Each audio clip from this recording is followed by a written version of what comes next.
Welcome to let's maths. आज का आपका क्वेश्चन है a 270 metre long train running at a speed of 120 kilometre per hour crosses another train running in opposite direction at the speed of 80 kilometre per hour in 9 seconds.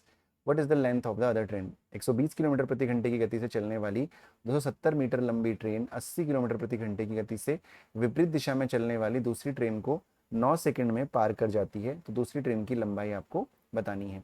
ठीक है। अब इस question में आपसे बोला गया कि जो पहली ट्रेन है उसकी लेंथ 270 मीटर है, right. The length of first train is 270 metre और जो उसकी स्पीड है वो 120 किलोमीटर पर आवर है। सबसे पहले तो ये किलोमीटर पर आवर है और ये मीटर है, तो हम यूनिट में बहुत ध्यान रखना है हमको।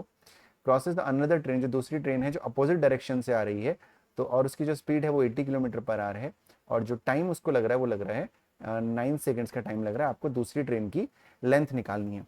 तो ऐसे केसेस में हमको क्या करना होता है, जब दो ट्रेनें एक ही डायरेक्शन में चल रही हो या अलग अलग डायरेक्शन में चल रही हो, तो उस केस में जो स्पीड होती है वो रिलेटिव स्पीड हो जाती है, यानी दोनों ही ट्रेन की सापेक्ष चाल हिंदी में कहा जाता है। और जब दोनों ट्रेनें अपोजिट डायरेक्शन में हो तो उस केस में जो आपका स्पीड होता है वो ऐड हो जाता है, राइट। दैट इज 120 प्लस 80 आपकी स्पीड हो जाएगी, that is 200 kilometre per our यहाँ पे हो जाएगा ये। ठीक है। और किलोमीटर पर आवर को अगर हम मीटर पर सेकंड में आपको चेंज करना है तो ये हो जाएगा 200 इंटू 5/18 मीटर पर सेकंड। इसको सॉल्व भी मत करिएगा, राइट।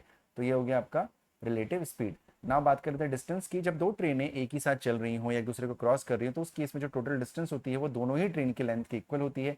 पहली ट्रेन की लेंथ हमें यहाँ पे दे रखी है 270 मीटर और जो दूसरी ट्रेन की लेंथ है वो हमें एक्स एज्यूम करनी है क्योंकि वही हमें कैलकुलेट करना है।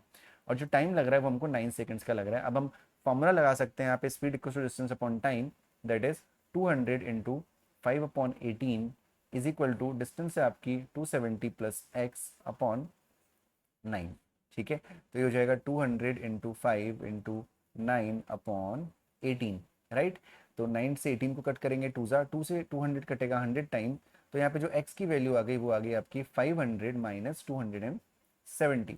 तो जो x की वैल्यू यहाँ पे आएगी, पहले आप 500 में से 200 माइनस कर दीजिए, बचेगा आपका 300। 300 में से फिर आप 70 माइनस करेंगे तो आपका बचेगा 230। Option number A is the right answer.